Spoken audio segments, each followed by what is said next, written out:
the world in your home.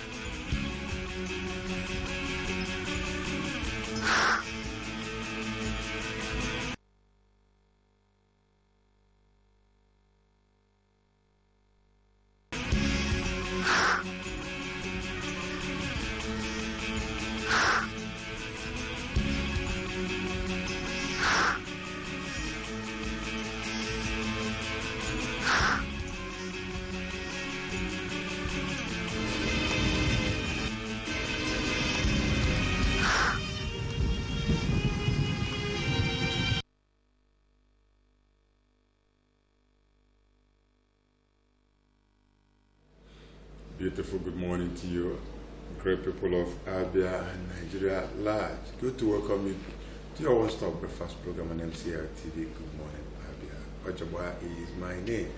It is the first day in the month of May 2019. Well, some call it May Day, celebrating workers. I have Ruta Hams with me in the studio this morning. How are you? I'm fine. Good morning, Ojabwa. Good morning to you, Albans. Welcome to your one-stop breakfast program, MCLtv. Good morning, Abia. Well, the first day of May every year is set aside to celebrate workers, and you ask yourself, some people say, workers, civil servants, whatever you do that puts food on your table, what good thing you do, the job you do, you're working, be it in the public or private sector. I think today is actually a day that people that help the economy grow should be celebrated. Yeah, I concur with you. Today, concerns and issues surrounding working conditions of the average Nigerian worker should actually be looked into. This is where the minimum wage comes in, and of course also where training and retraining of the Nigerian worker comes in. Incentives also that will make the Nigerian worker very happy to actually get his office every morning and do his job, do her job diligently, and of course do it with passion and happiness also, knowing that there is dignity in labor and there is something to be happy and proud of while working. So I think that should be looked into. And also the International Labour Organization, this is their 100th anniversary. I'm sure they will also be bringing out guidelines and things for each government of the world, each heads of state would follow and of course pass on to them for them to actually make the standard living or living the standard of living of the Nigerian worker very good, And one thing about the Nigerian worker makes up human capital is one of the richest capital on earth. Human resources, rather, is one of the biggest resources on earth. If only that is if you appreciate and you harness it. If you can harness it. Yes. If it's not harnessed, it makes no meaning. That's what I'm saying. And of course, each heads of state and each government should realize that these people contribute to the revenue or revenue generation of each country, and they must be treated with respect, with dignity. Their lives matter. We've seen many people who have faced hazard at workplace, and maybe their offices or their workplaces just pretend like these are just workers. They are just workers, but they make up a huge. I don't know how to say. They make up. They're very important in a nation. And I hope and I pray today that each leader will look into ways to make the better the lot of the average Nigerian worker, especially civil servants. If you come to think of it, there's no such thing as an ordinary worker. Whatever space you feel, there's something you're doing there. Sure. And whatever it is that you're doing there ought to be appreciated. It has to be viewed from the point that if you're not there, yes, some other person may also do it, but whosoever is doing it has to be appreciated. Yeah, sure. It needs to be known that somebody has to do something. You need to do it the way it ought to be done. Come to even think of provisions that should be made for a worker. The working conditions is paramount because it's that motivates you. Talk about conduciveness. So if a place is conducive, you won't be able to give your maximum. But if it's not, you see that it will be dwindling. Just like we have it in Nigeria today. Not everybody is willing to stay around. And it's even worse when you hear people like the Minister of Labour and Productivity saying that even doctors can leave, that we have enough in Nigeria. You don't say such things to workers. What you need to do is to let them know that what they're doing is good and that they are appreciated. I'm sure so doing, it would have been, encouraging. So, but okay, let's look at the words on Marble this morning. We decided to use this very way to, first of all, congratulate all the workers. And the words on Marble this morning says, it's coming from William Shakespeare. It says, no legacy is so rich as honesty.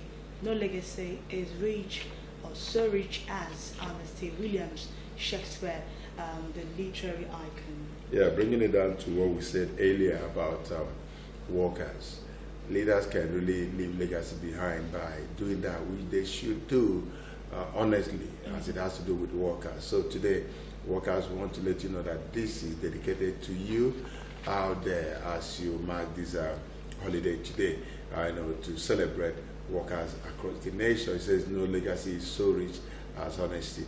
Even if you're the president, the governor, as we were saying, finding yourself in the political class, that you need to realize that the best thing you can do for yourself, even for generations to come, is to leave that legacy behind, which is honesty. And then you, as a civil servant watching this program this morning, need to also know that whatever position you occupy in your place of work, honesty should be your watchword. That is what those below you should look out for. And if you remember you with when you are long gone, because you can't be in a place forever. There will always be time to go because you came to that point at one point in life. So at some point you have to move on. Right now it's time for us to go to the news. And Ruth will handle that. Welcome to the news on MCLTV's Good Morning, Abia. Now details of the news. The House of Representatives on Tuesday passed a total of 8.916 trillion naira as 2019 budget. It will be recalled that President Muhammadu Buhari had on December 2018 presented a budget estimate of 8.83 trillion naira before a joint session of the Senate and the House for the 2019 fiscal year. But the House, while considering the budget, added 86 billion naira to what the executive arm of government proposed. The Senate also approved a total sum of 8.916 trillion naira, the total fiscal amount to be spent in 2019.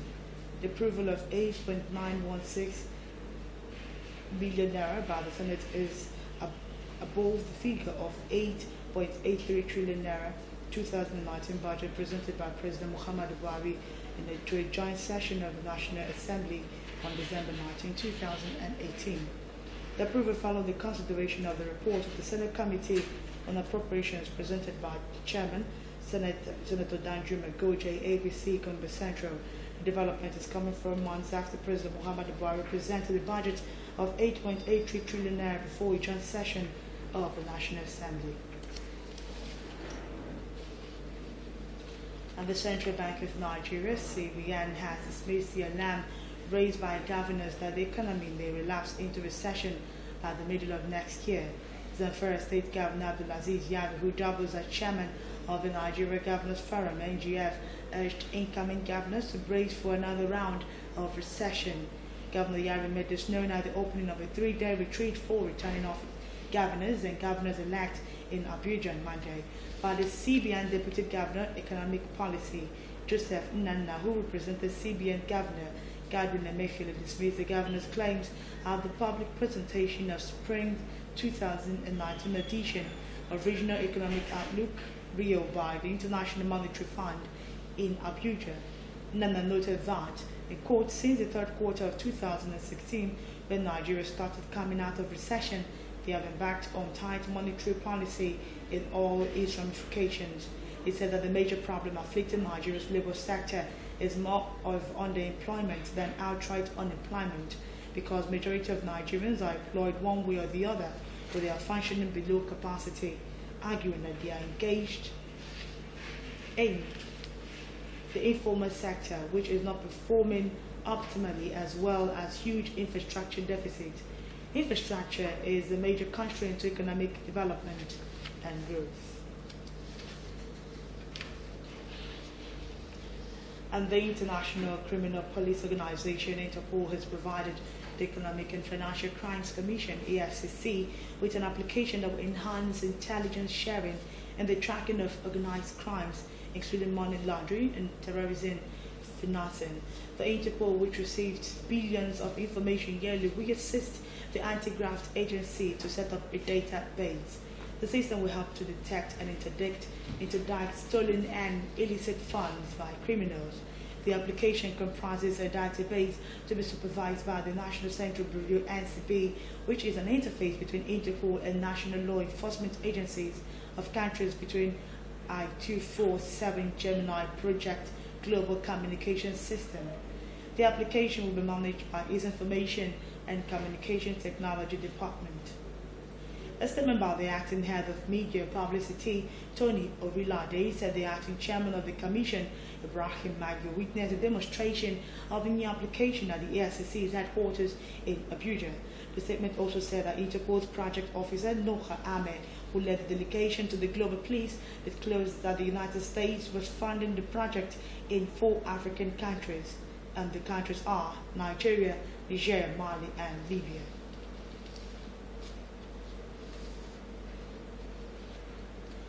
The police and telecommunication companies have agreed to establish a nationwide surveillance system to reduce cases of kidnapping and others. The system is expected to be connected to the existing global system of mobile GSM cell sites across the country. According to police, all the telecommunication companies will provide cameras that will be installed on their masts. Acting Inspector General I.J. Mohammed Adamu spoke on the development at the force headquarters in Abuja yesterday. He revealed that this at a meeting with stakeholders in the telecommunications sector.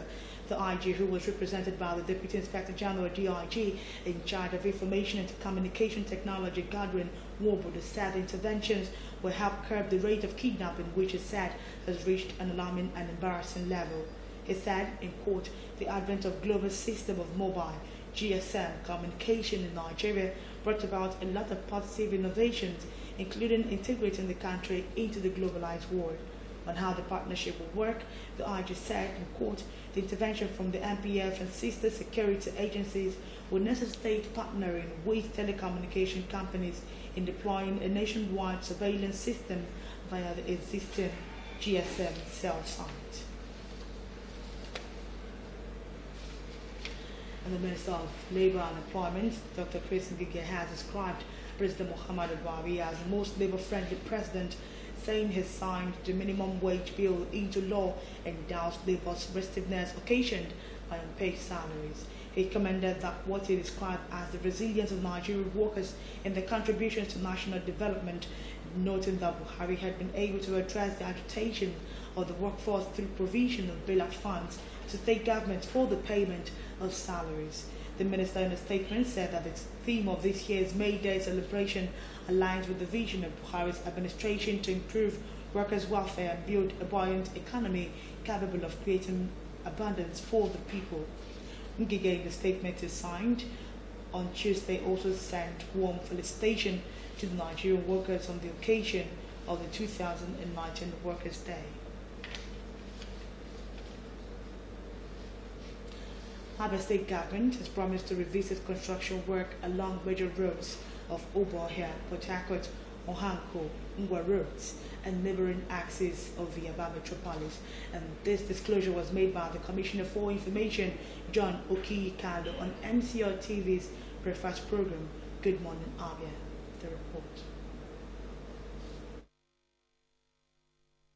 In the effort to fulfill each responsibilities and campaign promises to take Abia to the next level, the government, through the Commissioner for Information, Abia State, John Okiyikalo, has disclosed plans by the state government to provide road infrastructure, start construction works on roads like Obohia, Ohanko, Ngwa Road, Port Harcourt roads, stressing the importance of good roads to the development of the state.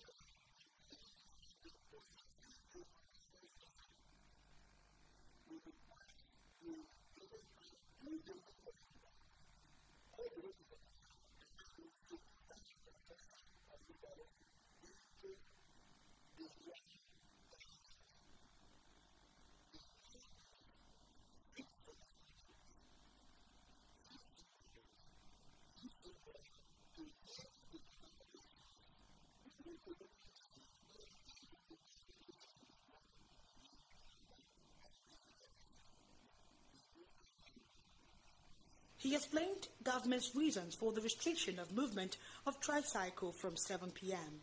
He re-emphasized the government had no plan to ban tricycle operations in the state.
He reassured Abians that government will fulfill its promises, urging Abians to rally together as all hands must be on deck to take Abia to the promised land.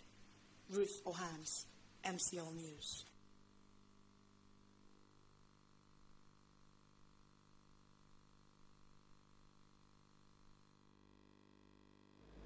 Residents and landlords of Emilogu Road, Obohio, Abia have staged a protest over the location of a dump site in the area. This was backed up by an alleged attack by personnel of the state's Waste Management Board body on some residents. MCL News captured the protests and Ruth Modo reports. Residents and landlords of Emilogu Road, Obohio, Abia have staged a protest following an alleged attack by a personnel of the Abia State Environmental Protection Agency on the residents of the area. The protesters blocked the road with tree trunks, which restricted vehicular movement. Commuters moving to and fro Emilogu Road to Goodmorning Market, Ungwa Road, had to trek or find alternative ways to their destination. They carried placards with inscriptions. Dumping of refuse here is highly prohibited by residents. No more ASEPA. Speaking to MCL News, Ezeyoung Wangwa Ezoko, one of Ehere Autonomous Community, lamented that there have been efforts made to plead with officials of ASEPA to move the dump without a positive response. He spoke of the health risk it posed to residents and shop owners in the area. We have been pleading with ASEPA people. Their dump site is an eyesore. We have done everything humanly possible to stop them. We have pleaded with them. Personally, I have led a delegation to them that they should relocate the thing to where people are not living, but no person is hearing. Here, if they all start to use out from that place, you yourself, you won't be able to stay here. We cannot eat. People are packing out. We have noticed some deaths, strange diseases, we don't know where it comes from.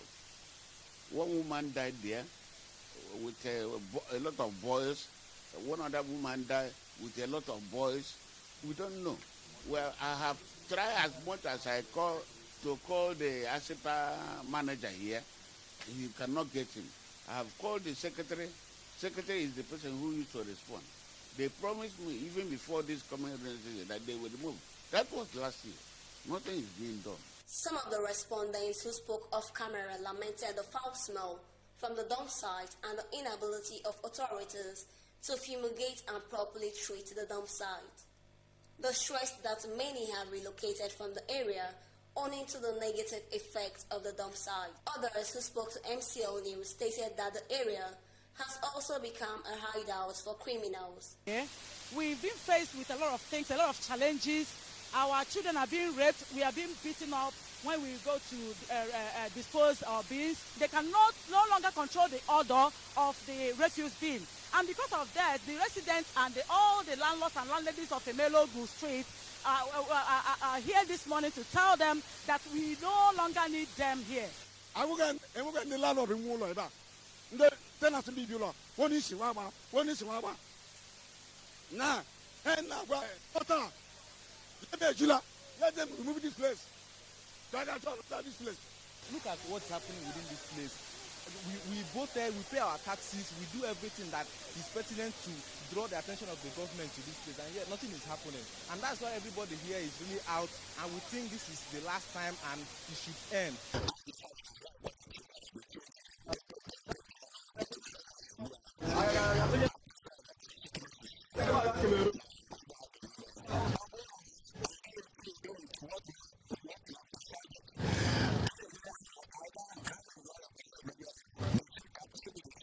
Landlords, shop owners and residents of Emelogu have urged the state government to relocate the dump. Ruth Modu, MCLtv. As the farming season sets in, members of the public have been urged to embrace farming despite challenges associated with agriculture. This comes at a time when attention has begun to shift from agriculture as means of improving the nation's gross domestic product.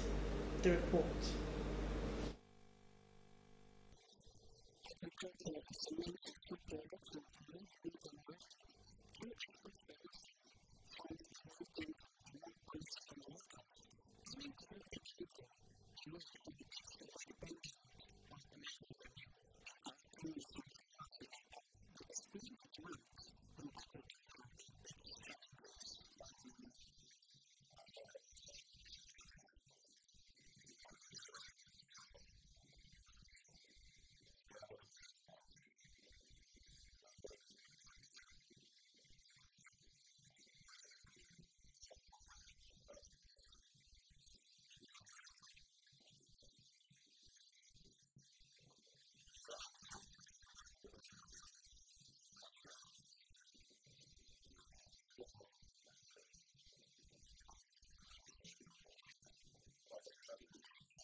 That's how far we can go with the news on Good Morning Abia.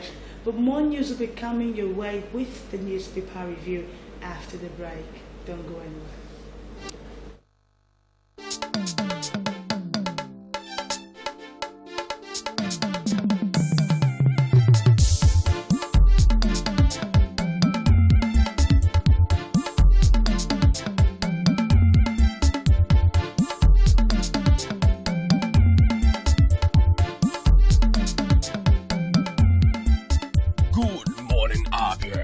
One-stop breakfast show on TV.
Do not deface Abia State with posters.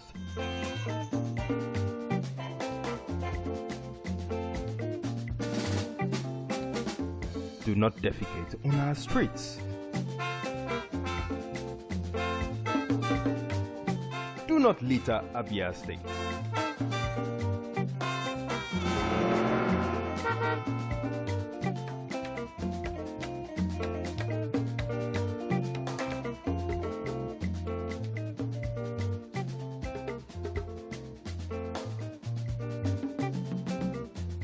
My brothers, I say wetin man go do for this world where people no go talk.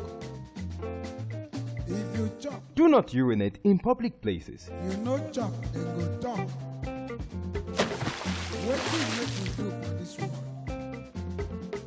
I say make we dey do the things wey we carry for heart. Na so world want am. Abi no be so? Keep Abia State clean. This message is brought to you by MCLtv.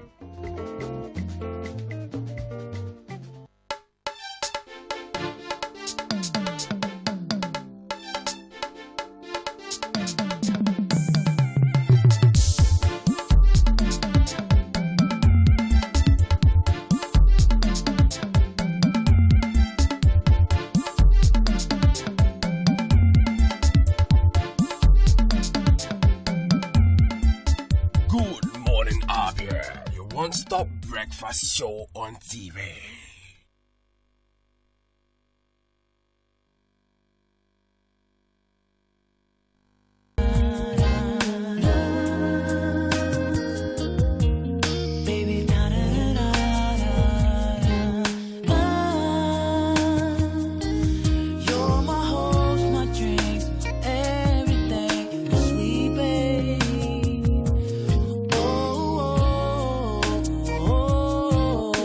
Oh yeah.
Good Morning Abia, your one-stop breakfast show on TV.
Good to welcome you back. It's time for us to go through the papers this morning. Let's start with the Daily Sun.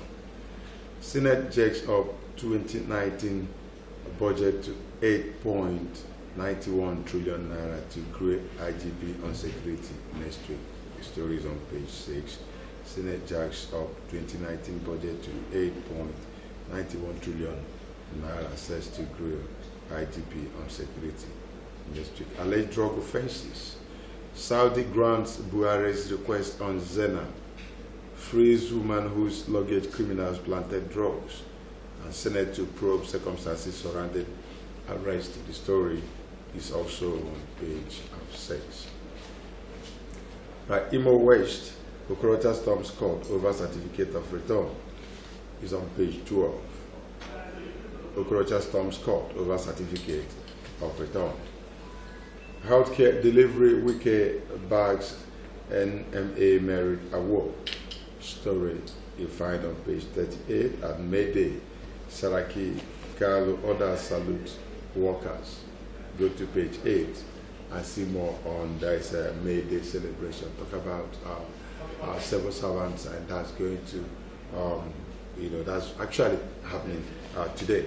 The picture element is out of a detained teenage drug suspect in Saudi Arabia, Zainab Ali, with Nigerian embassy officials at the Nigerian consulate after being released in Jeddah yesterday. Kidnapper of UBEC chairman, Dr. Nat. Go to page 4 and read up this story. Quickly, we go to the back page of the Daily Sun and we meet Mike Ozoye, Prof. Dora Akunyemi, drug warrior, and Chief Mrs. Efosta Anowara in Concordia, battling for Nigeria's elusive unity. Is on page 25. Sorry, is on page 47, but the page 25 of the story. Right, Dalong receives Cornell and wrestling medal winning athletes and officials. Go to page 46 for the sports story, as well as listing during the sports segment this morning for more stories on sports with Jera Oji. Right, William Mwankwo Allo public forum this morning writes on Workers' Day in the change era of the Buhari government. Workers' Day in the change era of the Buhari government. And you have the face of the president here and a bit of this article as well. It says, why the occasion offers a golden opportunity for a periodic x-ray of the fate of workers globally. It is safe to assert that Nigeria is currently having the most labor-friendly government in recent history. And that's it with the Daily Sun this morning. We move to the Nation newspaper, started from the top left corner. May Day, something on the May Day, and it says, Buhari committed to workers' welfare, a free medical checkup for informal sector of Saraki, workers' mainstay of economy. Saraki workers' mainstay of economy. Chris Okotie preaches productivity, and Carlos seeks improved condition of service. You can see details of these stories and more on pages 2 and 3. On the right is seen Ibrahim Magu, the EFCC boss. EFCC gets app to detect stolen funds. EFCC gets app to detect stolen funds. Interpol to train officials. Details of this story can be found on page 7. Away from that, Akwa Ibom APC INEC stalling inspection of electoral materials. Akwa Ibom APC INEC stalling inspection of electoral materials. And it's a story that you can find on page 42. Underneath that is a bold headline: 8.9 trillion naira budget. Lawmakers plan 23.7 billion naira severance pay. 8.9 trillion naira budget. Lawmakers plan 23.7 billion naira severance pay, and legislators raise estimates by 90 billion naira. Oil rebounds and turmoil is another story found there. Oil rebounds and turmoil. And Ahmed Musa in Saudi League team. Ahmed Musa in Saudi League team. It comes with a feature element of the superior player Ahmed Musa. Meanwhile, we can see a picture element there from left. Second Secretary on attachment, Nigerian mission in Saudi, Mr. Shehu Ilu, the released Nigerian student Zainab Aliyu, the acting Consulate General, Consulate of Nigeria, Jeddah, Mr. Grima, Ghana, after Zainab's release in Jeddah, Saudi Arabia yesterday. But meanwhile, before that, story on the 8.9 trillion naira budget, we can see some of the figures there actually estimated by the legislators or allegedly raised. As militants, reintegration would take 65 billion naira, some foreign intervention 10 billion, basic health care 51.219 billion, ex-airways workers 22.682 billion naira, ex-head of states, others 2 billion naira, military operations 75 billion naira, northeast intervention 45 billion naira, zonal intervention 100 billion naira, and legislative aid 3 billion naira. Underneath that, CBN forced governors' alarm on recession. CBN forced governors' alarm on recession. It's a story that can be found on the front page of the Nation newspaper, but the continuation can be found on page 6. Deji Adenuga, that's the picture element of the suspected arsonist over death of wife, family. Police parade suspected arsonist over death of wife and family, and the arsonist's name is Deji Adenuga. He was paraded yesterday. You can find this on page 5. Of course, still continuing with the stories on the right, Sultan monarchs meet in Kaduna State. Sultan monarchs meet in Kaduna State. Japanese emperor abdicates throne. Japanese emperor abdicates throne. And of course, underneath that, Ngige gets 72 hours to swear in Kokori. Ngige gets 72 hours to swear in Kokori. Man held for killing wife in River State. Man held for killing wife in River State. Details of this service can be found on pages 42 and 45, respectively. Now we'll move to the back page of the Nation newspaper, where we are seeing today in the Nation, coming from Dele Agekame, says, the gold-inspired violence in Zamfara and the Northwest is a multi-layered problem that combines issues of the economy, insecurity, border control, regional hegemony, and politics. Any government response must factor in each of these issues for it to be robust and efficient. Today in the Nation, coming from Dele Agekame. Up next is comment and debate coming from Olatunji Ololade, Reality Bites, and it comes with the headline, an education anthem. An education anthem with a feature element of the President of the Federal Republic of Nigeria, Muhammadu Buhari. Our written words coined here. It says, Western scholarship, religious education, and ethics have been so corrupted that they evolve like communicable diseases, nurturing culture and claiming lives for the sake of a few relative truths. idiosyncrasies and currency. An education anthem coming from comment and debate from Olatunji Jololade. Hardball is underneath that, democracy without Democrats. Democracy without Democrats. And of course, on the left is a character to spice up your day. It's titled Ripples. Nigeria workers celebrate May Day. Nigerian workers celebrate May Day, says news. And the man there replies, May Day, or you mean Rag Day? May Day, or you mean Rag Day? And that's all for the Nation newspaper. All right, the last but not the least is the New Telegraph. CBN to governors, economy strong, won't go into recession.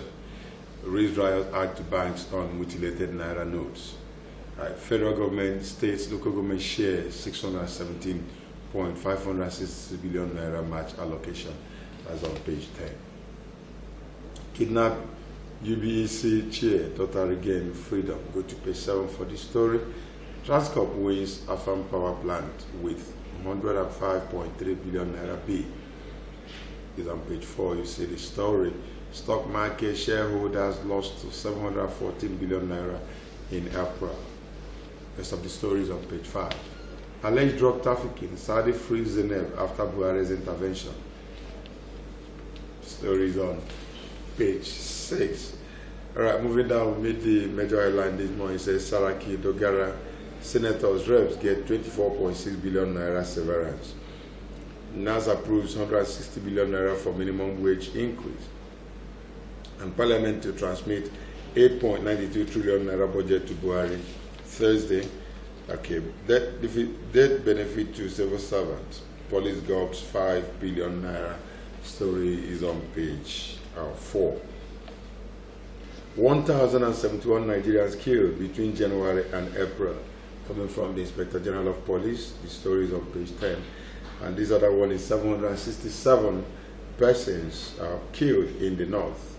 Of course, he's brought out here the way the ratio said in the northwest recorded 436 deaths, 250 killed in the north central. South recorded 130 deaths, and Zamfara State recorded 203 killings. Kaduna State had 112 deaths, and Benue State recorded 90 deaths. Okay, now 685 persons kidnapped across the country. 546 people adopted in the north. Zamfara has highest with 281 victims. 65 adopted in Kogi State and 51 kidnapped in Niger State. Is not a good one. Like that's telling you how the security challenge we have in the nation. And moving down here, Boko Haram raids Adamawa community, kills 26.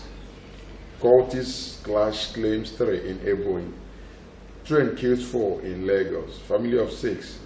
6 others die in auto crashes. The story you can find on page 6, 7, and 36. What sense of smell could raise mortality risk is on page 10. Let's quickly go to the back page of the New Telegraph. On Marble, it says, before the reward, there must be labor. You plant before you harvest. You sow in tears before you reap joy. Rapsay. All right, a bit of sports story here. Aftermath of under 17 AFCON. Eagles reject NFF's 40,000 naira. That's on page 37. In defense of Ngige and Adewale. In defense of Ngige and Adewale, Treasures by Bolawale. Here you have the faces of Ngige and Adewale. Pick up a copy of the New Telegraph, go to the back page, and read up this story in defense of Ngige and Adewale. Let's meet High Chief this morning, moving in, majestically. He says we are bringing back teachers displaced in Northeast, says TRCN. We are bringing back teachers displaced in Northeast. And High Chief replied, when Boko Haram had not been fully defeated. When Boko Haram has not been fully defeated. All right, that's our papers this morning. from the Daily Sun to the Nation, and of course the New Telegraph. There's so much for you to read up. Almost all the papers have what is being observed today, and also the budget issue. We're still talking about our budget, 2019 budget. Yeah, I'll talk about the May Day. I'll talk about the May Day because even the Nation newspaper had it, saying that the president is committed to workers' welfare, and of course, also free medical checkup for informal sector. It's a welcome development, free medical checkup for informal sector, and of course, I love this one also. Saraki saying that workers are the mainstay of the economy, just like I said. But everybody knows that. But there are people who don't know that. No, there's just no arguing it. If you look at what happens in our economy, anytime we have industrial action, we appreciate the importance of that gate man, at that workplace who opens the gate. Somebody sometimes said, do you know the people that should be valued very much? You come to work in the morning and a security man or a gate man opens the gate. You go and do this work. When you leave, he closes the gate, watches over the facility. Without him, there's no facility. And so it's only when you have industrial action you get to realize the importance of these very people. So it means you need to accord them the very respect they deserve. They deserve it. And a day like this, I think it should be celebrated in such a way that workers will be happy at home. When you're going home, yesterday was the last day in the month of April. And if you're going home with your salary and you have all that is promised you, the allowances for the month, you know how you feel on a day like this? Yeah. You know how you feel? You feel excited? Very overexcited. And you want to relax. And if you want to sleep, it will be with good dreams. Yes, of course. And you're having wonderful dreams also, because you're having this peace of mind. And there's nothing as peace of mind knowing that your labor or your work is actually not in vain. It's a very nice work. But I hope and I wish government will do something about that. Okay, hoping that government will do something about it. I want to believe that, like they said, that the president is promising a robust economy. By the time we celebrate maybe again next year, it's going to be more fun-filled than we're having it today, because a lot of people says it's going to be on a low key. Okay, we'll go for this very break. When we come back, it will be time for sports with Jonah Oji. Still stay with us.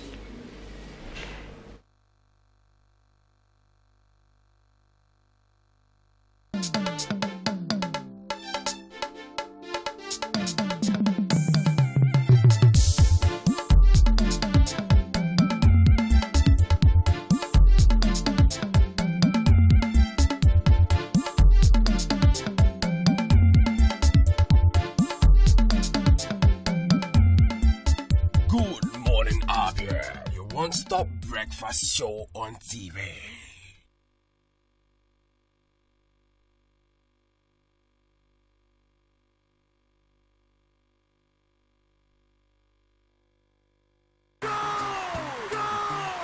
Guy, you know that yellow papa where there was street where we're so?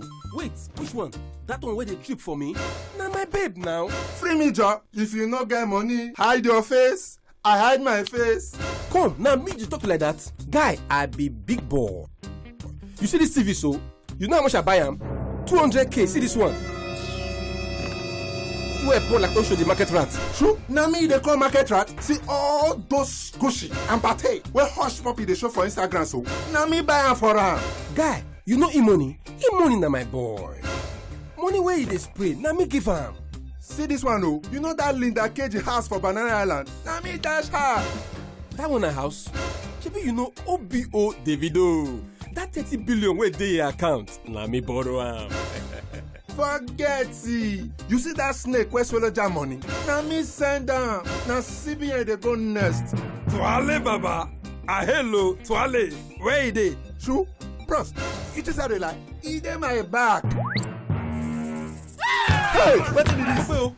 Oh yes, You can now purchase MCL decoder and also pay for your subscription at our corporate office located at number 9B Obibo Street opposite Keystone Bank, or MCL outlets located at number 203 Fox Road opposite Heritage Bank by Samek Junction, Aba, or our accredited sales agents, Abarusia Holdings, Zone 18, Shop C, LQA4, Shopping Center, Aba. Best Choice Electronics, Zone 16, ET65 up, behind Eco Bank, Ehi Road Branch, Aba Shopping Center. Sinfon Investment Nigeria Limited, Zone 12, AS28, Shopping Center, Aba. Ever Blessed Yahweh Electronics, 156 Ekote Mene Road, Aba. Matiko Communication, number 93 Hospital Road, opposite Amawusa, Aba. Nwachuku Investment, 43 St. Michael's Road, Aba. Nwokocha Electronics, number 300 Port Harcourt Road, inside Orie Ohabiam Electronics Market. Obuka JJ Communication, line 26, B47 Ngwa Road Market, Okorocha Shopping Plaza, number 4 Ibere Street. OK Tech, number 3 Wala Street, opposite BTC, Aba. Orbit Communications, number 2 Pand Road, Aba.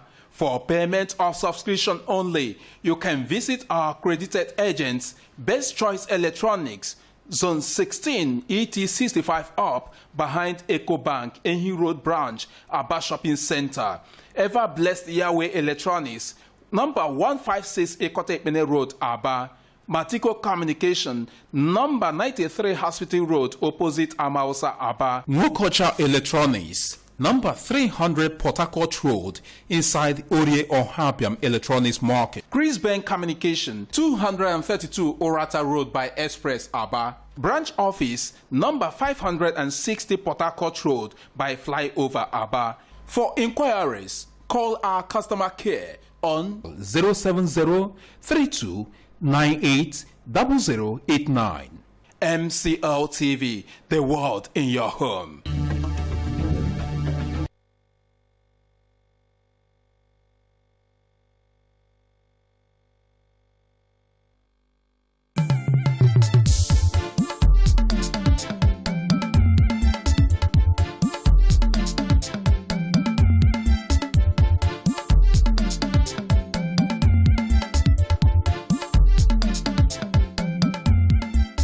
Good morning, Abia, your one-stop breakfast show on TV.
Good morning and welcome to the sports segment of our program this morning. My name is Jonah Oje. We shall be going into the world of sports so that you get to know everything rocking that world. Exciting world of sports where you have different developments.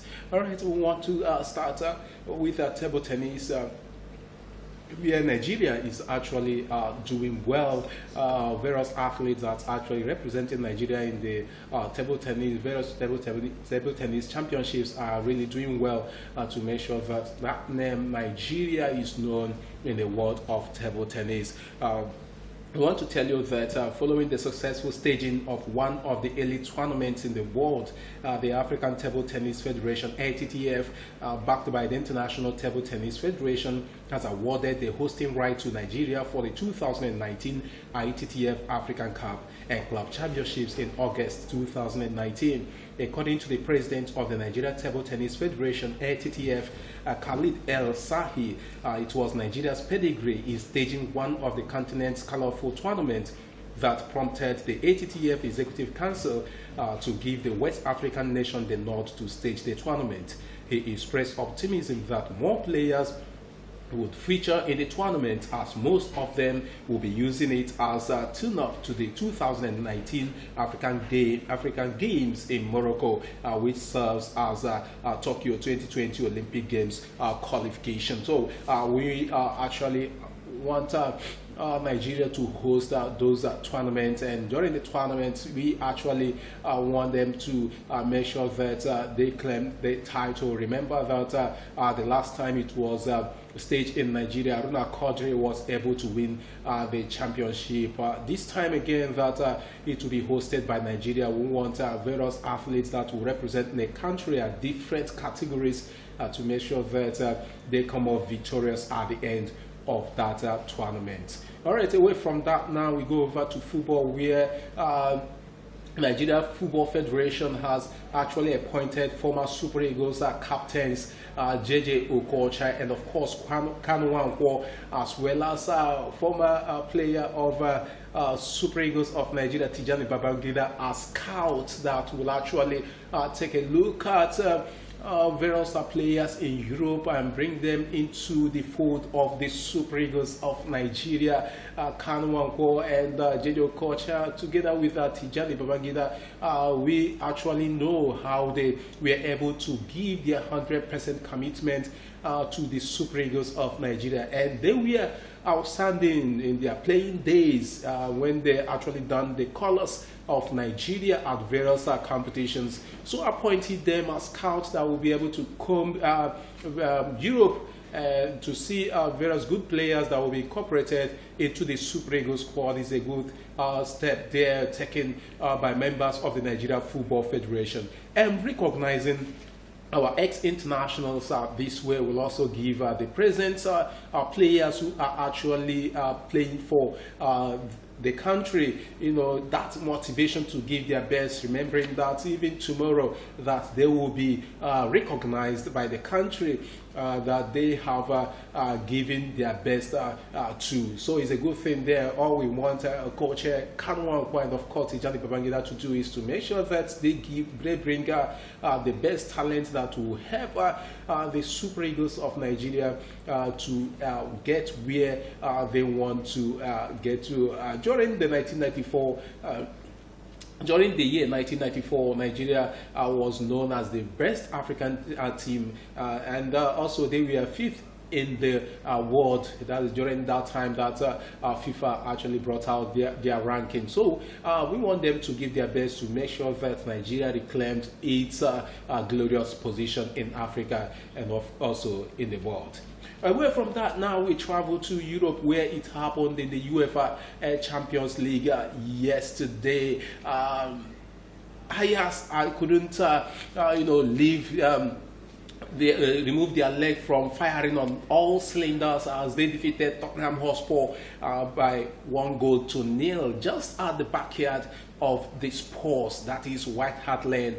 They ran riot in the Etihad bus of Tottenham Hotspur last night, but for the brilliant performance of Hugo Lloris, that would have amounted to more than 1 goal. And after the game, Pochettino was not a happy man, as he had to criticize the schedule of the English Premier League. He actually said that before that game against Ajax, that his team, that is Tottenham, actually played against West Ham United on Saturday, only for them to come back to prosecute that match yesterday. While in the Dutch league, Ajax, the match involving Ajax was postponed to give them that leverage to have enough rest before they engage Tottenham Hotspur yesterday. For the coach of Ajax, it was a good moment for him. He actually praised his players for giving their best against Tottenham. He said that Ajax is no respecter of any team in Europe, and they have been showing that. No wonder why they defeated Real Madrid, and of course they had to beat Juventus to get to this level of the UEFA Champions League. Now, the next game, the reverse fixture of that game that actually took place yesterday, will happen in Holland. We're going to have another fixture that will be coming your way today by 8 p.m. It will be between Barcelona and Liverpool, and both clubs are actually talking tough ahead of today's encounter. Will Mohamed Salah be able to make the difference in that game against Barcelona? Well, we will see today. But Lionel Messi is also in the fold of Barcelona. That man who is merciless, that man who can bring about changes in the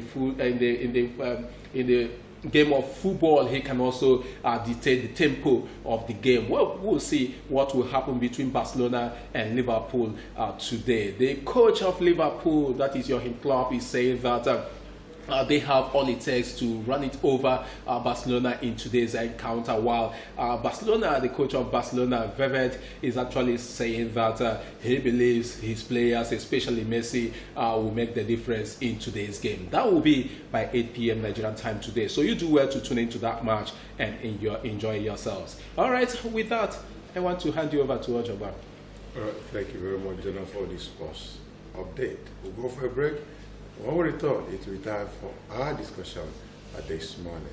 Don't go away. We'll be right back.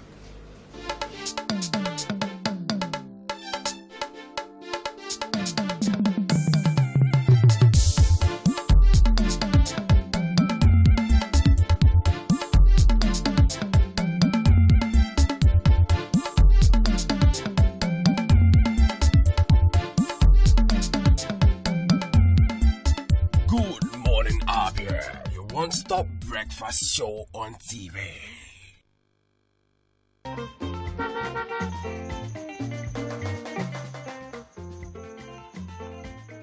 Do not deface Abia State with posters.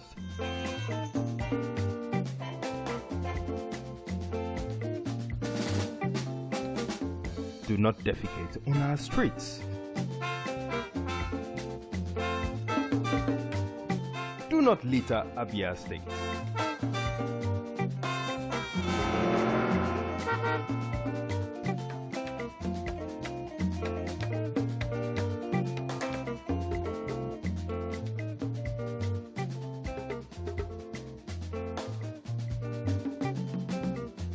My brothers, I say wetin man go do for this world where people no go talk. If you chop, Do not urinate in public places. you no chop, dem go talk. Wetin make we do for this world? I say make we dey do the things wey we carry for heart. Na so world want am. Abi no be so? Keep Abia State clean. This message is brought to you by MCLtv.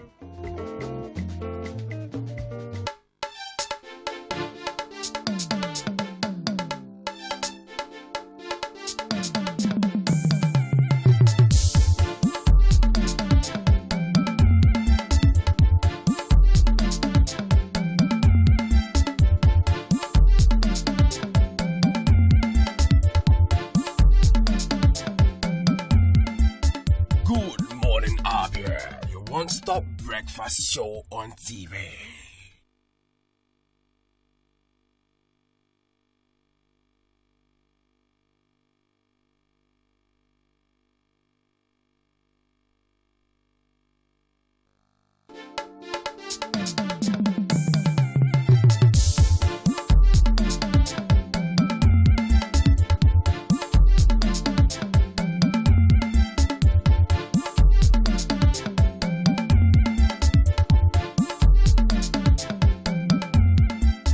Goodmorning, Abia, your one-stop breakfast show on TV.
Good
morning, Abia, your one-stop breakfast show on TV.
One-stop breakfast show on TV.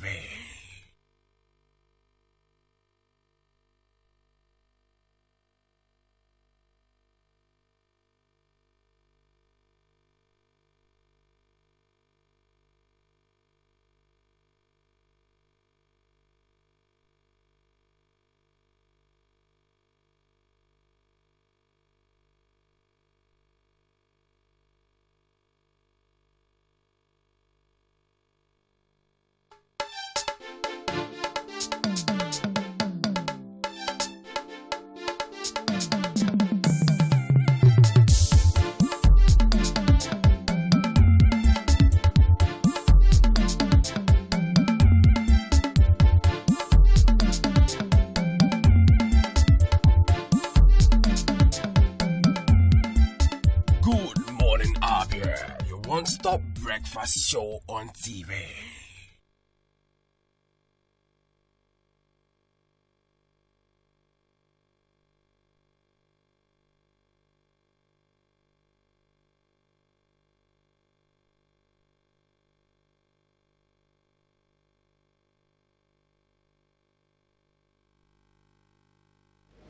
Good morning. It's still your one-stop breakfast program on MCLtv. Good morning, Abia.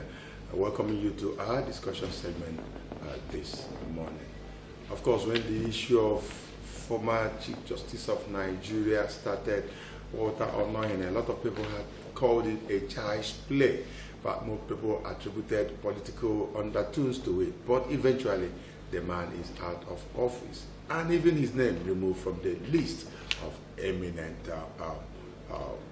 lawyers in this very nation.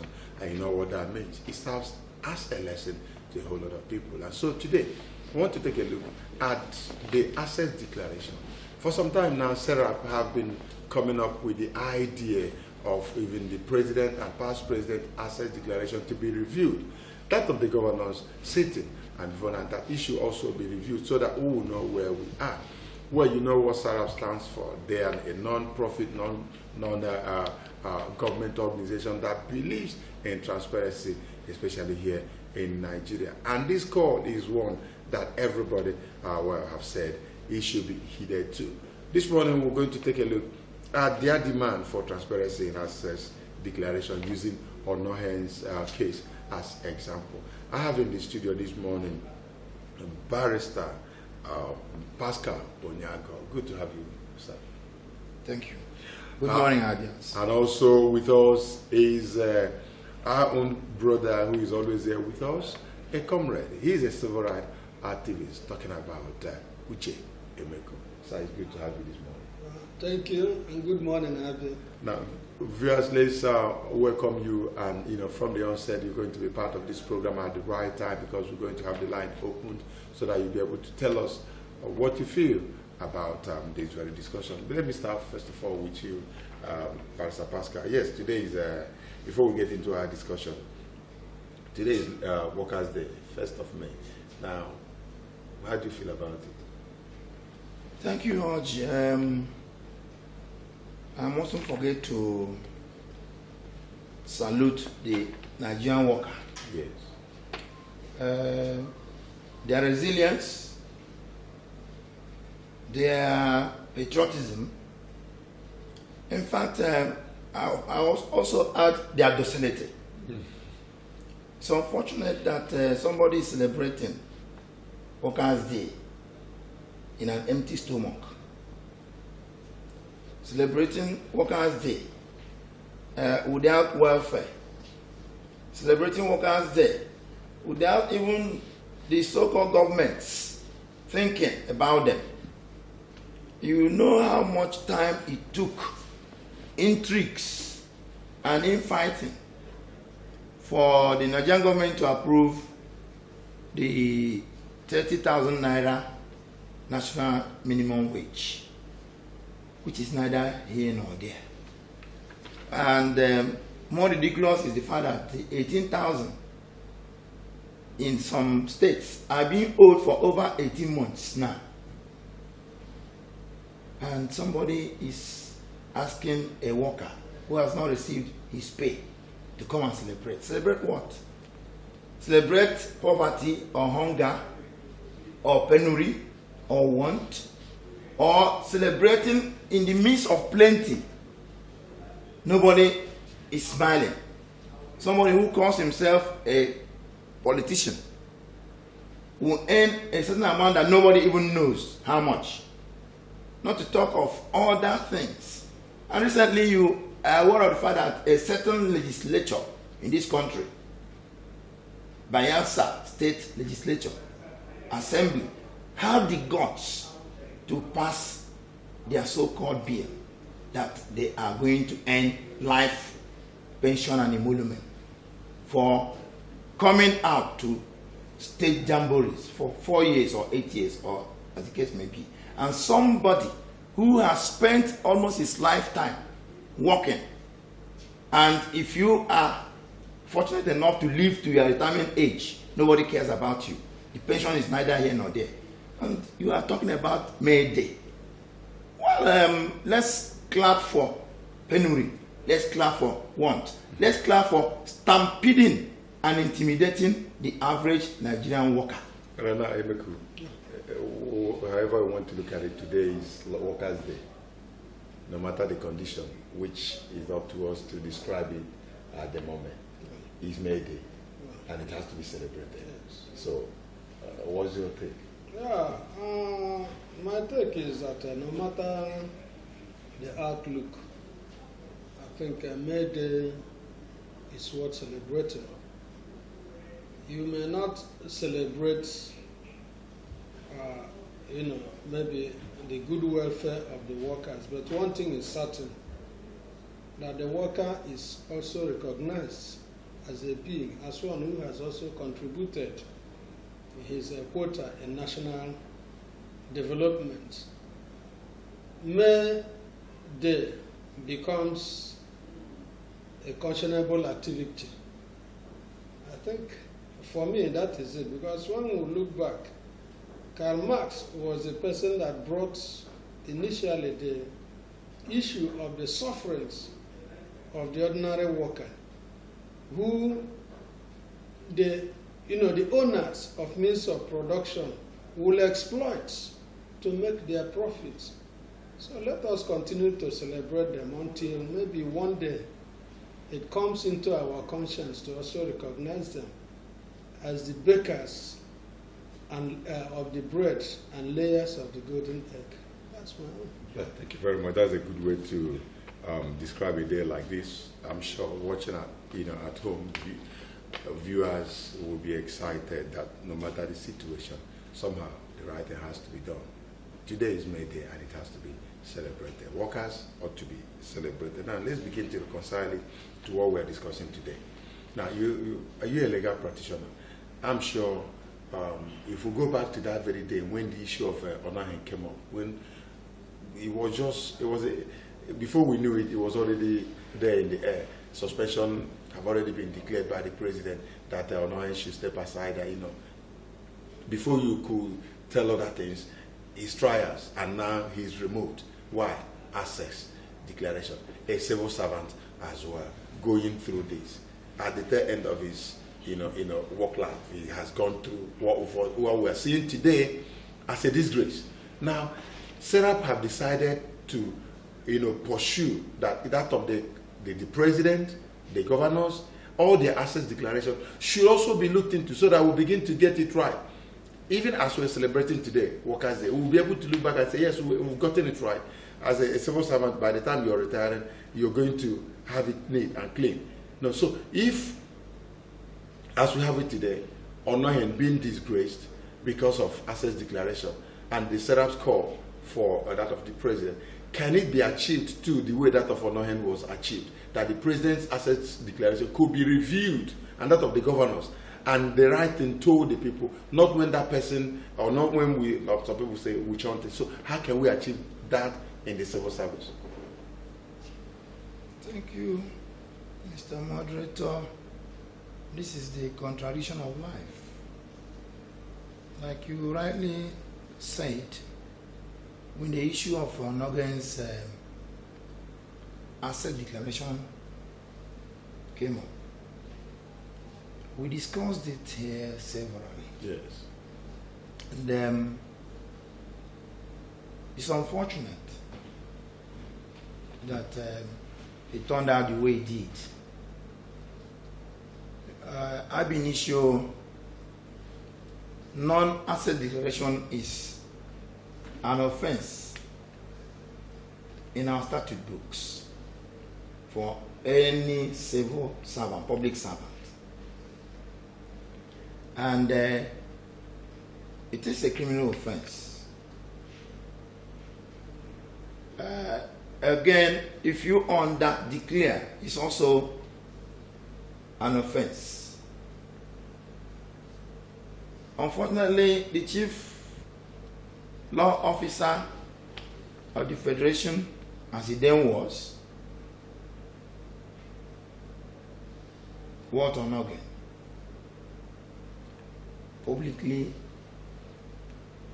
told the world that he made a mistake, if I may quote him right, that he made a mistake in not being able to declare some of his assets.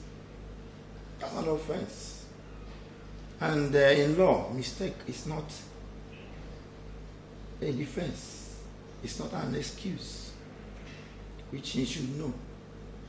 And I remember I said it here, that having known and told the world that he made a mistake, the best thing he would have done then was to throw in the towel. But unfortunately, the politicians had their field day. He allowed the politicians to, expose him the more. And I remember I said here, he forgot how we came to that position. It took a lot of efforts by individuals and organizations to make sure that a certain Onahen was appointed the Chief Justice of this country. And when he went there, he would have been more cautious, because definitely there must be banana peels. As it were, it has boiled down to his removal. The court, the CCT has pronounced and has been removed. And other, I don't have to read out what they said, but he is now a person that may be regarded, in quotes, as you wouldn't like to deal with him. But the issue we are discussing now is Onoge the only culprit? That's right. My answer to that is no. There were people before him, and people are there now who either declared or never declared at all. It cuts across or the spectrum. You remember that the former president of this country, Jonathan, refused vehemently that he would not declare. And none of his aides or appointees will be harassed, as they want, by asking them to come and declare. But in law, non-declaration itself makes you culpable. All right, now let me ask you. You said the crux of the matter here is, yes, this is something that ought to be done by every public servant. That's the main thing. Yes. And then, to what extent do they do with Emeku? And why is it necessary that it should be done? I mean that if it has not been adhered to, what should be done is a constitutional thing. And anything that is constitutional should be taken very serious, because that's what guides what we do in this very nation. So why is it even important that it should be done in the first place? Yeah. The present CCB Act came into being in 1989 and amended in 1991. And I think the major purpose for this declaration of asset is to bring transparency to governance, also to set a high moral standard for public officers. The politicians inclusive. So it is important because, like what Serap is asking for now, is that we also need to get back to 1999. Look at the presidents, the past presidents, the governors, the vice presidents, and of course all public officers, that their forms be made available to them, so that they need to look at it. Because there is also one thing that happened during the trial of Onoge by the CCT. An officer of the CCB said that yes, Onoge declared, but they did not go for verification of the assets declared. Because when you declare, it will be verified. Yes, the CCB, what they're supposed to do is to verify the existence of these particular assets. Because some of the even civil servants, in fact, I remember that in 1991, when I was still in the bank, I also did a declaration. In 2004, I know that most politicians at the government are somewhere here also did their declaration. And I also know that there was anticipatory declarations. And there were also under declarations. The anticipatory one is in case they get any gift, because the CCB Act says that as a public servant, there are certain gifts you will not accept, except for ceremonial gifts. So, and also under declaration is to dodge certain taxes that may have accumulated. Because we have this way of not taxing our public officers the way they're supposed to be. I know that there was one in Abia whose tax amounted, by 2002, his tax, the company tax amounted to 600,000. Then it was reduced. And so with what Serap is asking for now is that let us see, because that will be the beginning. Because by this Onoge's trial, it has opened, a gate that we don't know where it will end. And that it will also bring transparency into governance. You don't have to, live above your income. That is one implication. I think that's the point. Pascal, the Code of Conduct Bureau, the establishment, I think is meant to checkmate the excesses of public servants. If you declare your assets before assuming an office, when you are from that office, the same asset they will be able to check back all that you got and reconcile it to your. You do another declaration. You do another declaration. Why coming in, you declare. Yes. Why going out, you declare. And then there will be a comparison as to what you've earned over that period, and then if he's able to give you that. This was established to make sure that Nigeria balances well, but we've not been adhering to it. We've not, or have we? You did say here that are there not other people that have also gone the same path of honor and nothing happened? Why is it? Why is it so? Yes, that is the issue that is supposed to be brought to the fore. The reason is that we are all culpable. Why? We shut our eyes to impunity. We only talk about wrongdoing when it affects us personally. We highlight it. And you should know that people sideline and sidetrack laws because of self-interest. And why don't we catch thieves, in quotes? It is said it takes a thief to catch a thief. And it's not every time that a thief would like to catch a thief. Because it will be paddy, as Nigerians used to say. The intent of the CCB Act in the main is to make sure you do not use the opportunity of being a public servant to siphon public fund. Enrich yourself. That's enriching yourself. And to live transparently, not to live above board.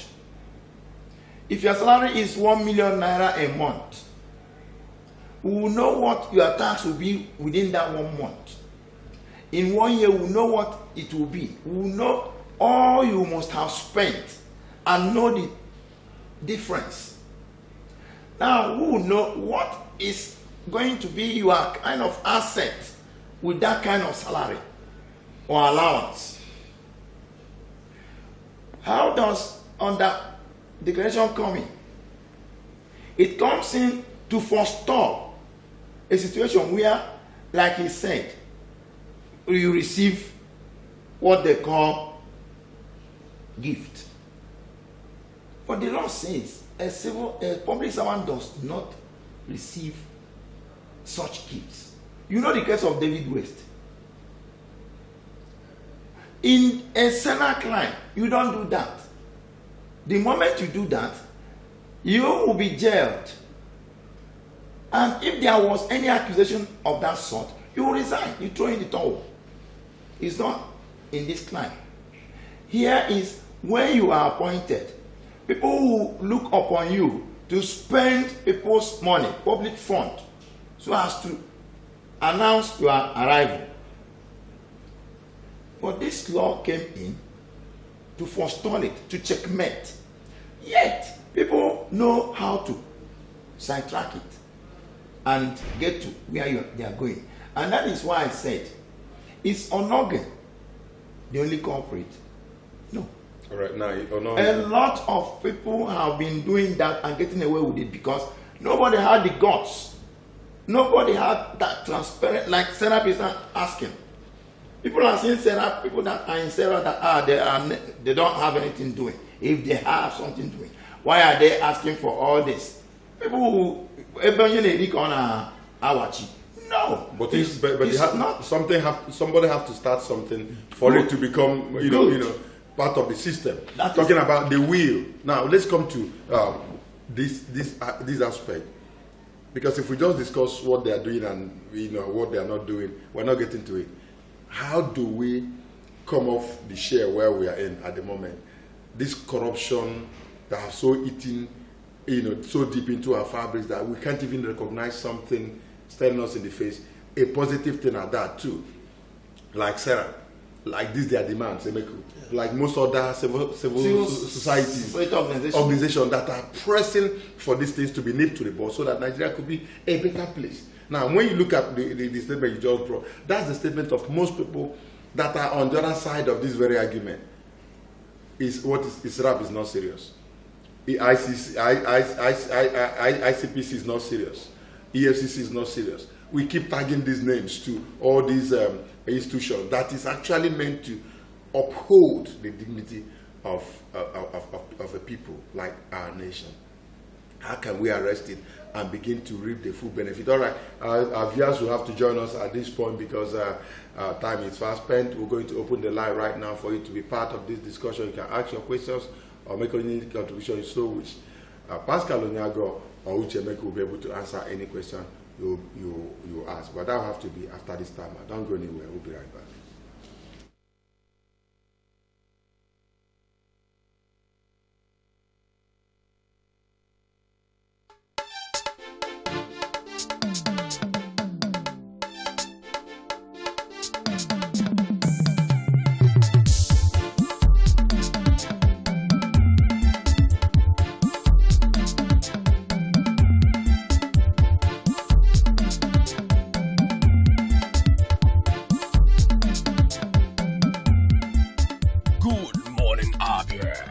Non-stop breakfast show on TV.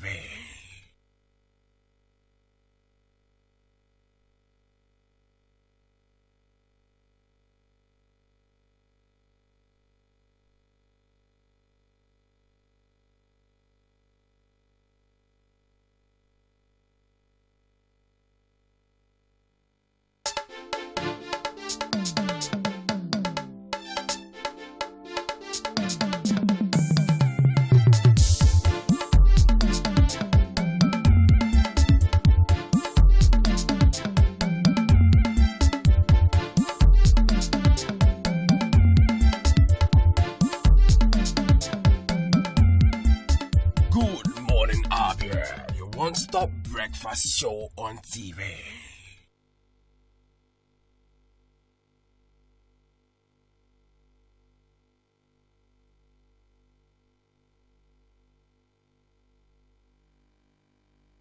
All right, you're welcome back. It's still the discussion segment of your one-stop breakfast program on MCLtv. Good morning, Abia. All right, we're still looking at our SERAP's demand for transparency in assets declaration. Gentlemen, here is where we have to say it the way it should be said. They say call a spade a spade. On our hand, have gone in for it. That's the situation. Somebody surely will have to be used to state a standard. It has become a standard, right? Is the scapegoat. Oh, I wouldn't use that standard of a thing. Well, at the moment, he's not going to be the yardstick we use in measuring. Made a scapegoat. Whatever, but he's not going to be the yardstick. Okay. He should not be seen as the yardstick in measuring other public servants. That is if his treatment is transparently done. That is it's for us to. That the issue we are. It's for us to also look at it. I mean, I'm not even sure it's still for us to look at it because what's been done is been done, and it's going to become a yardstick, right or wrong. He's not the yardstick we're going to use in looking at civil servants. Now, talk about assets declaration. Yes. We need to go back to the president, to the governors, and look at their assets before they came into office. To 1999. Is that possible? Can it be Yes, it's possible. I want to say that. Let's begin to take the calls. Okay. Our caller is already here with us. Hello, good morning. Yeah, good morning. How are you? We are fine today. Good morning, Jamie Labara. Good to hear your voice again this morning. Yeah. Before I start, I want to correct one impression said by he said Goodluck Jonathan did not declare his assets. Not true. Jonathan declared, he was not made public. Your guest, Pastor, said Jonathan did not declare his assets. It's not true. He declared, but it was not made public. Having said that, how is that? Your question is, how do we stop the menace of corruption in public service? That's right.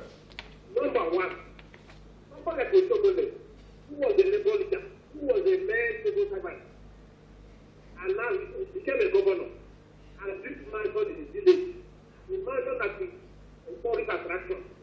So if such people are not represented, in fact from the past leaders, somebody like OBJ, we will not have a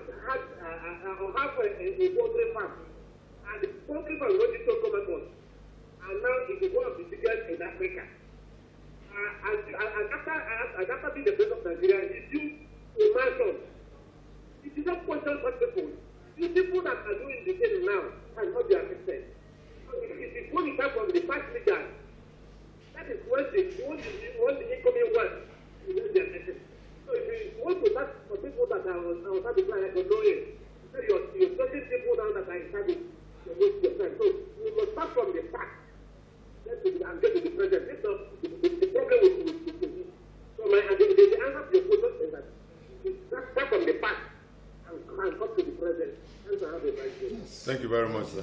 Yes, he says, you did say something like that. You said that we should go back to 1999. That was what you said. Yes. Now, and then Chairman, I've just made the same assertion. Yes. That we should go back to the past leaders, starting from the known to the unknown, isn't it? Mm-hmm. All right, now, Emeku, as an activist, I remember some time ago you did say something about this. You did say that your agency or your group is actually moving to see what could be done to bring back some of these people, and at least make mention. Even before Sarah started it, when they just hinted it, I did discuss it with you. Now, what are the stumbling blocks? What are those things that may would not allow for such exercise? Yes, number one, I want to say that yes, actually, Jonathan declared his asset with Sambo, but the thing is that there was no follow-up, there was no verification. I know they did that. Even that of the Senate presidents, then I think most of them did not declare, and even if they did, there was no follow-up. In Abia State here, starting from Ojus Okala, I wonder whether he declared. But I know that Tinubu declared his assets, and he went to court over that. I don't know how that matter ended up.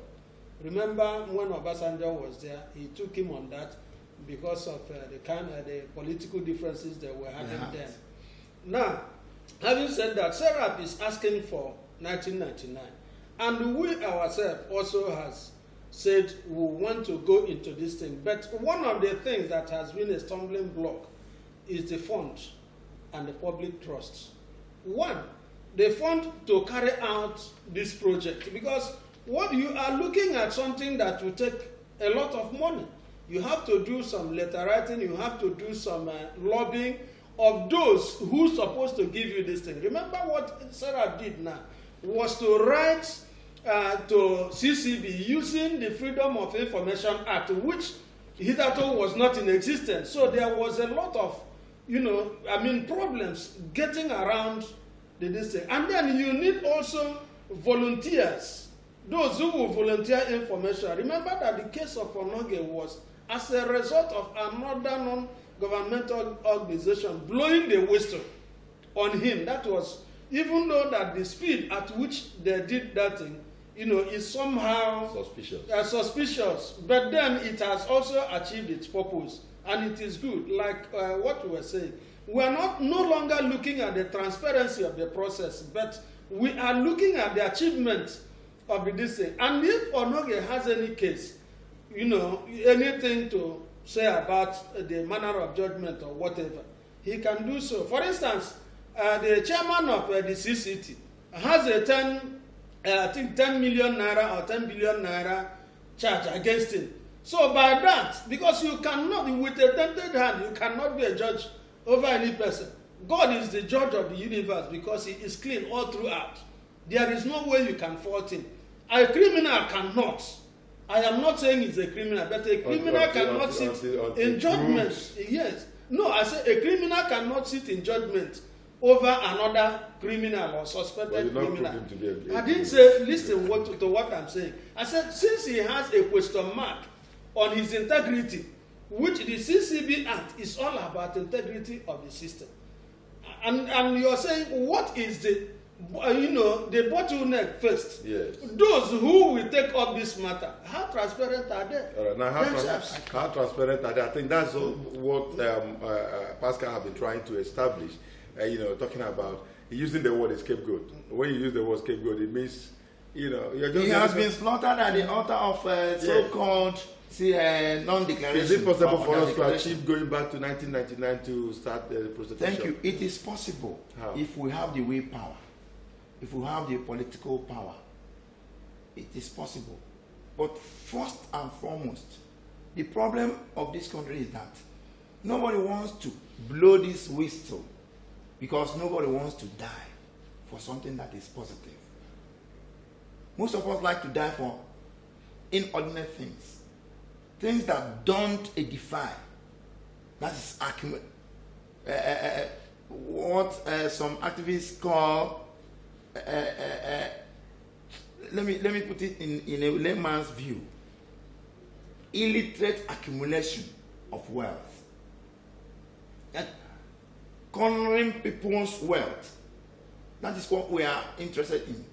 If not, if I know that a certain Emeku is a governor and he has some skeletons in his cupboard, it behoves me that knows that, the person that knows that, to come out in the open and using the the paraphernalia of the law to say, like on Ogen's case, for about the sweetness of the prosecution, because somebody or some powers somewhere are interested in his case.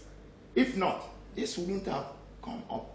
It is because of the interest, either for or against, some powers or some people have, that they were able to prosecute this thing with that kind of sting action. If not, almost every public servant is culpable. Almost. And that is why, like I said earlier, nobody comes up to say that something is bad except when it affects you personally or affects somebody or some people you have interest in. What we should do now, Nigerians, is one, making sure that you blow the whistle. And talk about blowing the whistle. I'm coming. Making sure you use the processes. Because let me give you an instance.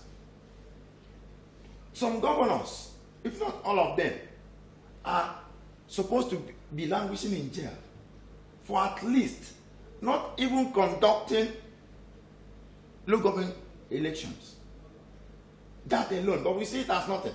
No, it's not as I'm coming. It's not as you said the willpower, and if you recognize the fact that even government don't have that willpower, the people's wills too have been so bastardized, destroyed, that they no more have the strength to do these things. For instance, I want to ask you something. I still want to ask you this. If you look at assets declaration, it's meant to put into that list everything you've ever owned, everything you own till the date you are assuming that office. How can we reconcile a situation where some governors came in without having airlines, having newspaper outfit, having a whole lot of outfit, and suddenly this thing sprang up, and at the expiration of your tenure, nobody cares about where that money.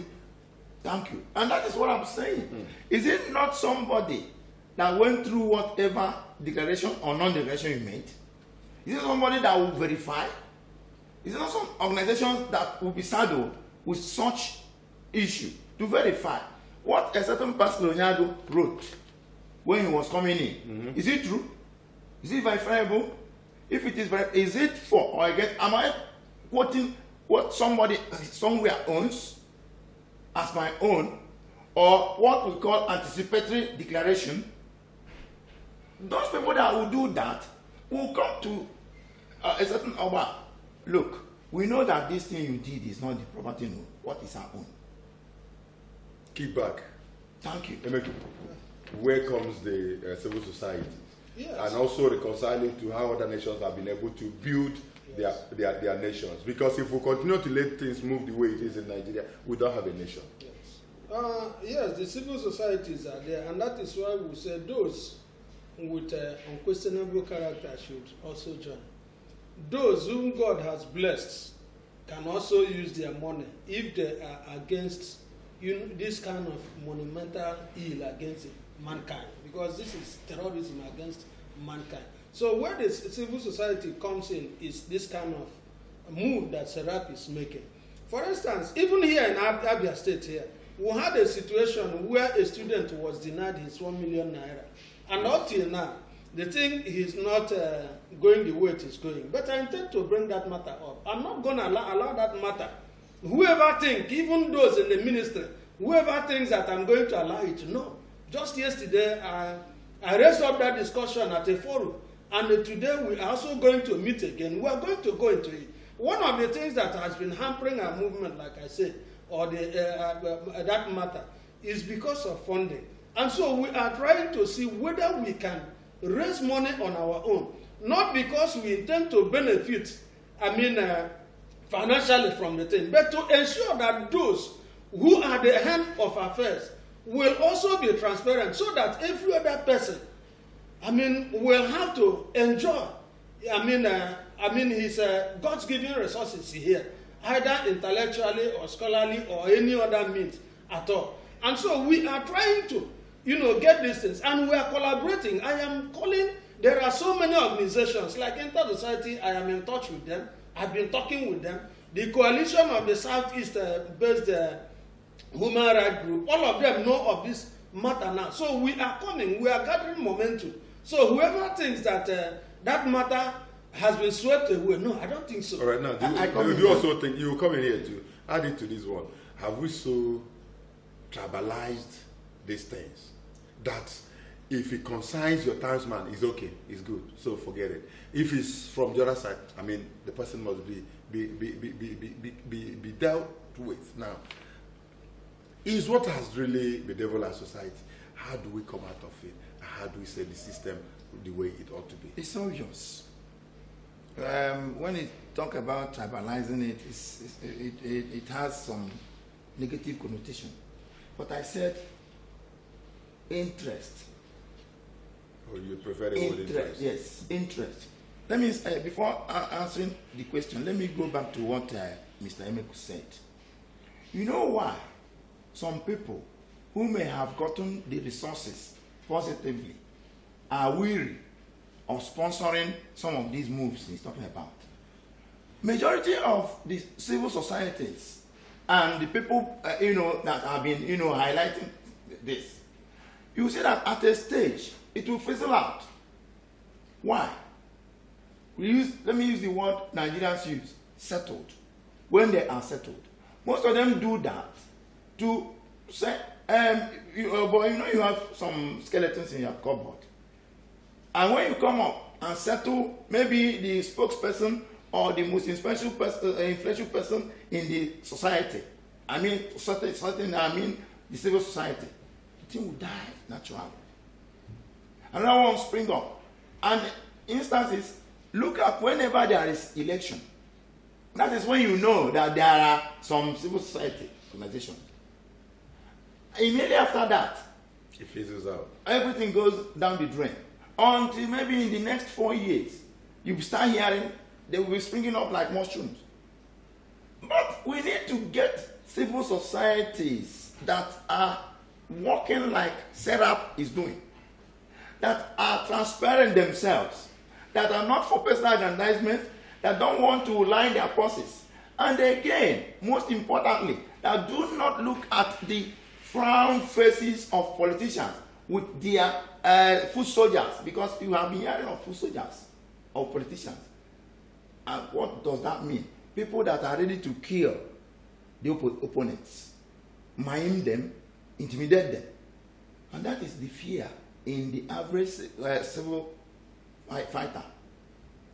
Why should I go and kill myself for people who do not even value what thank you're you? doing? All right, now, if that is the case, are we going to continue like this, Emeku?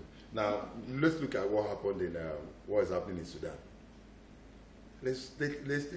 Does it mean that Nigerians do not even? I've not exhausted you. I was just trying to embellish. We don't have time. What we just have 2 minutes. Okay, use the other 2 minutes to finish that. What happened in Sudan or Algeria or elsewhere is just a tip from the iceberg compared to what has been happening in this country, in this state, elsewhere. Nobody will talk. The kid that raised their lamb in Hong Kong, a small girl in Algeria, would you like to set yourself ablaze because the price of a loaf of bread was increased?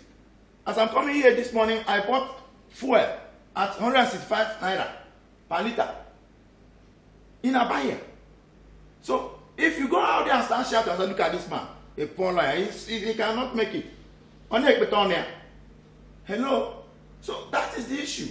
What we have to do is to sensitize ourselves, sensitize our people that, look, these people doing this, they are very few. We can, if we can. We can, if we can. All right, Emeka, I want you to come in here. Let me say... On a parting note. Use 2 minutes. Let me say something. It's unfortunate we didn't really have the time. We can still continue. No problem. I know there was this organization we formed newly. Some guys came around and told me that they want to, and I felt we were going to go on this thing. When we formed it, I started hearing that there are too many gains in this document. I fast-tracked that process, but unfortunately, the chairman, Primate, that's the name of that organization, started talking about visiting politicians. I said, I can't, if you don't know who I am, see what I mean? That is the problem. I mean, I am not a saint, but I'm neither the devil. I am not. But when you look at what some of these guys do... Why don't you choose one? Huh? No, I am... See, it's only God that will say... Yes. So what I'm saying here is that most of us here believe that, running a civil society is making money through the back door.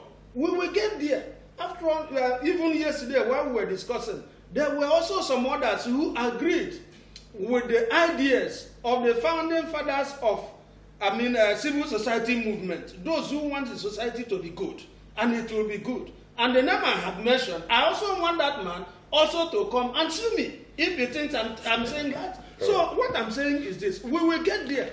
It is gradual movement. All these hangers about the politicians, gradually there are certain things that is going on. It is a revolution that will come. Revolution of our ethics. Thank you very much. Thank you very much. And that's why I said sensitization. Thank you also, Pascal Onyago, for the word you've used. We need to sensitize our people. We need to be patient and keep doing the right things. We'll be able to get there.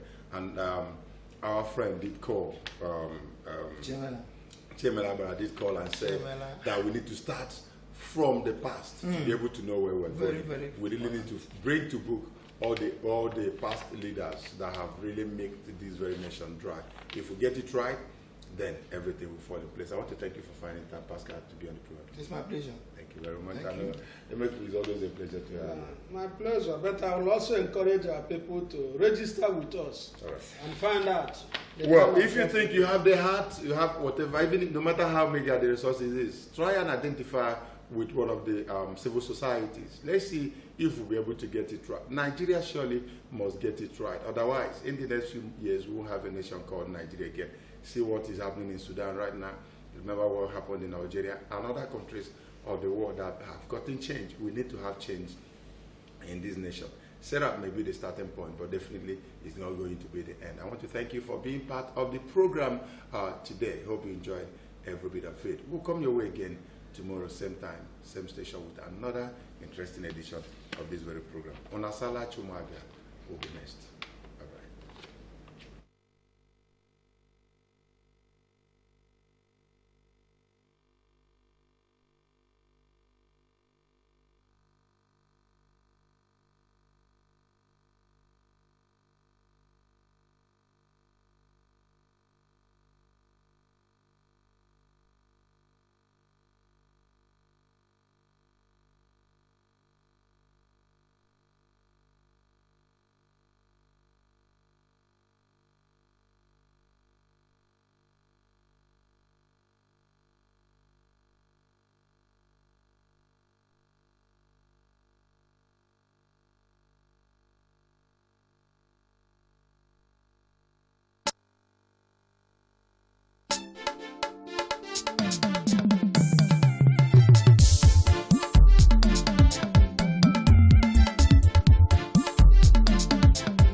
MCL, the word in your home.